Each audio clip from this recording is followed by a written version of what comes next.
রান্না করতে চলে আসলাম। তো এখানে মাছগুলো ছোট ছোট করে মাছগুলো ফ্রিজ করে নিয়েছি। তো এই মাছগুলো হলো পুকুরে পাঙ্গাস মাছ।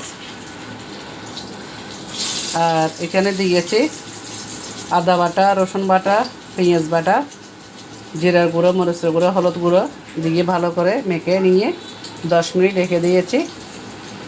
এখন তরকারিটা বসাই দিব।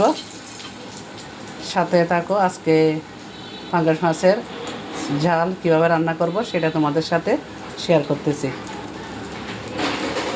এখানে দিয়ে দিয়েছি, এখন তেলে দিয়ে দিলাম, তেলের মধ্যে পেঁয়াজ দিয়ে দিলাম।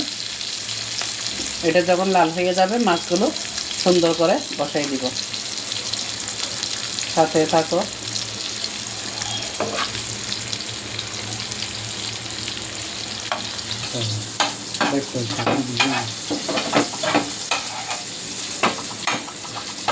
মাছগুলো দিয়ে দিচ্ছি, কিন্তু মাছের ফ্রাই করতে হলে আগে কিন্তু মেখে রাখতে হবে মরিচ মশলা দিয়ে। তো মরিচ মশলাটা ফাট ফাট করে ঢুকে যাবে, মেখে 10 মিনিট মেখে রেখে দিতে হবে। আর বেশি তেল দিলাম না, আর পাঙ্গাস মাছ এমনি তেলাক্তযুক্ত মাছ, সেজন্য অতিরিক্ত তেল দিলে ভালো লাগবে না। এখান থেকে মাছের থেকে তেল বের হবে। সবগুলো মাছ দিয়ে দিচ্ছি, সাথে থাকো।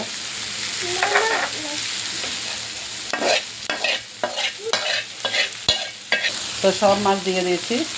যখন এক পিঠ হয়ে যাবে অন্য পিঠ উল্টে দিব। দেখো এখন কিন্তু মাছ থেকে তেল বের হচ্ছে আস্তে আস্তে। চুলাটা কিন্তু ছোটো করে দিতে হবে। এভাবে কিন্তু রান্না করলে মাছটা হেভি টেস্ট হবে। সাথে থাকো। তো পাঁচটা উল্টে দিয়ে দিলাম। এখন চুলাটা একটু বড় করে দিচ্ছি। সাথে থাকো। এভাবে পাঙ্গাস মাছটা রান্না করলে তো ছেলে পছন্দ করে। আর এদিকে মাছ ভাজি করে নিয়েছি ওদের জন্য পাঙ্গাস মাছ। আর এদিকে তেলাপিয়া মাছ ভাজি করে নিয়েছে, তাও পুকুর থেকে মাছ, পুকুরের মাছ। সাথে থাকো।